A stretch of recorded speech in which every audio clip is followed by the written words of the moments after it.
आज टोटाल रोषे कई रोषे कर सब आसिक प्रसाद सेवन करके जी अजाधारे आपरान हे 5 दिन बहुत परिश्रम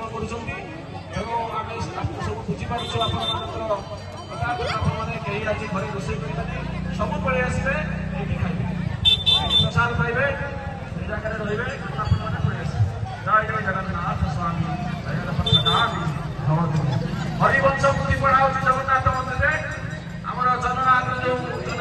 मंदिर अच्छे जगन्नाथ मंदिर से हरिवंश पुथी पढ़ा जो मैंने शुणवे से बसिक शुणी पारती हरिवंश पुथी कार्यक्रम आ 2 दिन चलो रविवार पर्यंत तेणु घरे अजथा टीवी मोबाइल समय नष्ट न कर हरिवंश पुथी शुणी आपर जो आमर मुख्य प्राप्तिर मार्ग रही उपलब्धि करूँ तेणु आपण मैंने समस्ते यही प्रसाद सेवन व्यवस्था कराई आपने ठीक 12 घटिया समय पलि आसवे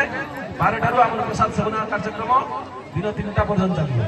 तेणु आपने जी जो आसवे किसी असुविधा नहीं 12 ठार दिन 3टा पर्यटन कार्यक्रम चलो घरे आप पूजा लाग रोषे करेंगे ना एवं देव दर्शन करके 5 दिन कार्यक्रम सब कमिटर भाई मैंने